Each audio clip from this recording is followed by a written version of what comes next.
Did you know there's one document that could save your business from future disputes? It's the LLC operating agreement. In the next few minutes, you'll discover the 6 elements it needs. So stick around, and by the end of this video, you'll be ready to create a sample LLC operating agreement for your business. All right, let's talk about why this document is so important. An LLC operating agreement is basically the backbone of your company. It's where you spell out all the roles, responsibilities, and processes that keep your business running smoothly. Without it, you are essentially guessing. And here's the thing, if you don't have an operating agreement, misunderstandings can pop up real quick. Members might start arguing about who is supposed to do what or how profits should be split. Trust me, that's not a situation you want to be in. So let's make sure that your business is protected from day one. And to help you get started, I've put together a free LLC guide that you can download now at llcblueprint.com/free guide. Plus, if you're ready to set up your LLC and get your operating agreements, I highly recommend Northwest Registered Agents. They'll handle everything for you for just $39. For your convenience, I put all the links down in the description of this video, so go ahead and check them out. Now, before we move on, please know that I earn a small commission if you choose to shop through my links. This doesn't cost you anything extra, and it helps me support my channel. Now, let's get right into it. So, let's talk about the foundation of your LLC. Ever wonder why some businesses run like clockwork while others crumble? The secret often lies in how they set up their formation and management structures. These 2 elements of your operating agreement can make or break your business. So let's uncover what they are and why they're so crucial for your success. First up, let's look at the formation and ownership structure section. This is where you will include some basic but super important details about your LLC. You'll want to clearly state your LLC's name, where your main office is located, who the members are, and how much of the company each member owns. It might seem simple, but getting this information down on paper can save you a ton of headaches down the road. Think about it. If you don't spell out who owns what from the get-go, you could end up with some serious disagreements later on. Imagine trying to make a big decision for your company only to realize that nobody's sure who has the final say. Not a great situation, right? Now, let's move on to the management structure. This is where you decide how your LLC is going to be run day to day. You've got 2 main options here, member managed or manager managed. In a member managed LLC, all the members are involved in running the business. This works great for small LLCs where everyone wants to have a say in what's going on. If you and your business partner want to be hands-on with your company, this might be the way to go. On the flip side, you've got manager managed LLCs. In this setup, the members appoint 1 or more managers to handle the day-to-day operations. This can be a good choice if some of your members want to take a more passive role in the business. Maybe they're investors who don't want to be involved in every little decision, or maybe some of your members have other commitments and can't dedicate as much time to the business. Whichever way you go, the key is to spell it out clearly in your operating agreements. You want to make sure everyone knows who's responsible for what. This way, when it comes time to make decisions or handle the day-to-day tasks, there's no confusion about who's supposed to be doing what. Here's a pro tip. When you're writing out your management structure, be as specific as possible. Don't just say, Bob's in charge of marketing. Spell out exactly what that means. Is Bob responsible for creating content, managing social media, approving ad spends? The more detail you can provide, the less room there is for misunderstandings later on. Now, you might be wondering why all this matters so much. Well, think of your operating agreements like the rule book for your business. Just like in any game, if the rules aren't clear, people start arguing. By laying out these details from the start, you're setting yourself up for smooth sailing. Let's say you and your business partner start an LLC together. You both put in equal amounts of money, so you assume you'll split everything 50-50. But what if one of you ends up putting in way more time than the other? Or what if one of you brings in a huge client that doubles your business? Without a clear agreement on how ownership and management work, you could end up in a messy dispute that puts your whole business at risk. Now, let's address the obvious issue: money. You might think that splitting profits is straightforward, but there's a hidden trap that catches even savvy business owners off guard.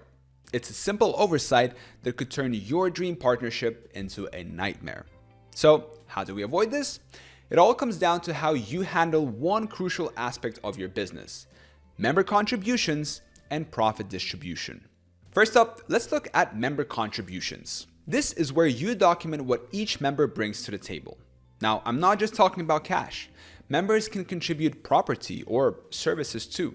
For example, maybe one member puts in $20,000 cash, while another contributes a valuable piece of equipment worth $15,000. You need to spell this out clearly in your operating agreements. So why is this so important? Well, imagine you and your business partner start an LLC. You both think you're putting in equal value, but 6 months down the line, you realize one of you has been working 80-hour weeks while the other's just been coasting. Without a clear agreement on contributions, you could be headed for some serious tension. Now, let's talk about how you're going to divide up those sweet profits. Typically, profit distribution aligns with ownership percentages. So if you own 60% of the LLC, you would get 60% of the profits. But here's where it gets interesting. You don't have to stick to this formula if you don't want to. Let's say you've got 3 members. Member A contributed $20,000. Member B put in $15,000, and member C brought in a client worth $30,000 in annual revenue. You might decide to split profits based on these contributions rather than just dividing everything equally. The key is to get it all down in writing in your operating agreements. But what about when it's time to make big decisions? This is where voting rights come into play. Generally, voting rights in an LLC align with ownership percentages. So if you own 30% of the company, you get 30% of the vote. But again, you've got some flexibility here. You might decide that certain decisions need a simple majority, while others require anonymous consents. For example, day-to-day operations might only need a 51% vote, but changing the operating agreement itself might require everyone to agree. It's all about what works best for your specific business. Here's another tip. Consider setting up different voting structures for different types of decisions. Maybe financial decisions require a higher threshold of agreement than, let's say, marketing decisions. The more specific you can be, the less room there is for confusion later on. Now, you might be wondering why we're spending so much time on this. Well, let me tell you, disagreements over money are one of the biggest sources of conflict in LLCs. By laying out all these details up front, you're basically giving your business a bulletproof vest against future disputes. Think about it this way. If you and your partners agree on how contributions are valued, how profits are split, and how decisions are made before even start making money, you're setting yourself up for smooth sailing. No more arguments about who deserves what or who gets to call the shots. You've got it all in black and white. All right, so now that we've covered the basics of member contributions and profit distribution, let's talk about the what ifs. What if your business partner decides to sell their share to a complete stranger? Or what if you end up in a deadlock over a big decision? These situations can sink a business faster than you would think, but there's a way to prepare for them. Enter the buyout and transfer provisions of your LLC operating agreements. These clauses are like your business's insurance policy against unexpected changes. They outline what happens when a member wants to leave the LLC or transfer their ownership to someone else. Here's why this matters. Imagine you've built a successful business with your partner, but suddenly they want out. Without clear buyout provisions, you could end up with a new co-owner you've never met. That's why many operating agreements include a right of first refusal clause. This gives the remaining members the first shot at buying out the departing member's share before it can be sold to an outsider. But what about when members can't agree on something important? That's where dispute resolution clauses come in. These specify how disagreements will be handled, whether through mediation, arbitration, or litigation. A well-written dispute resolution clause can save you time, money, and a whole lot of stress by providing a clear process for resolving conflicts.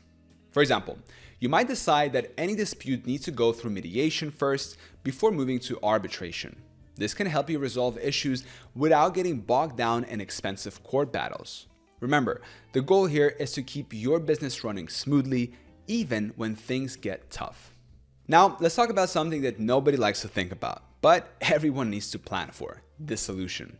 Your operating agreement should define the circumstances under which the LLC may be dissolved. This could include things like the death of a member or anonymous vote to wind down the business.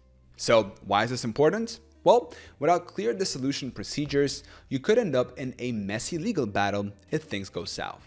By outlining the process up front, you ensure that even if the worst happens, there's a clear path forward. One more tip: when you're writing these sections of your operating agreements, be as specific as possible. Don't just say, disputes will be resolved through arbitration. Spell out exactly what that means. Which arbitration service will you see? How will the arbitrator be chosen? The more detail you provide, the less room there is for misunderstandings later on. Now, you might be wondering why we're spending so much time on these what-if scenarios. The truth is, businesses change over time. People's goals shift, disagreements happen, and sometimes partnerships just don't work out. By planning for these possibilities from the start, you're giving your business the best chance of surviving and thriving no matter what comes your way.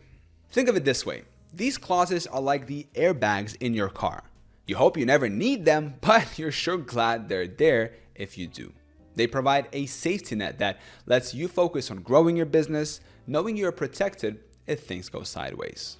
Now, you might be thinking, where do I even start?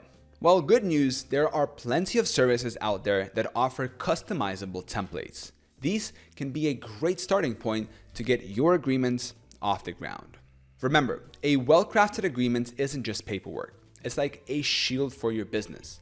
It protects you from potential conflicts and keeps everything running smoothly. So take the time to get it right. Now, if you're ready to start your LLC and want some expert help, I've got a deal for you. Northwest Registered Agents is offering an exclusive $39 package through my link. They'll even create the operating agreement for free for you when you form your LLC with them. It's a hassle-free way to get your business up and running with all the right paperwork. The link is in the description of this video. I hope this video was helpful. Thank you so much for watching. Till next time.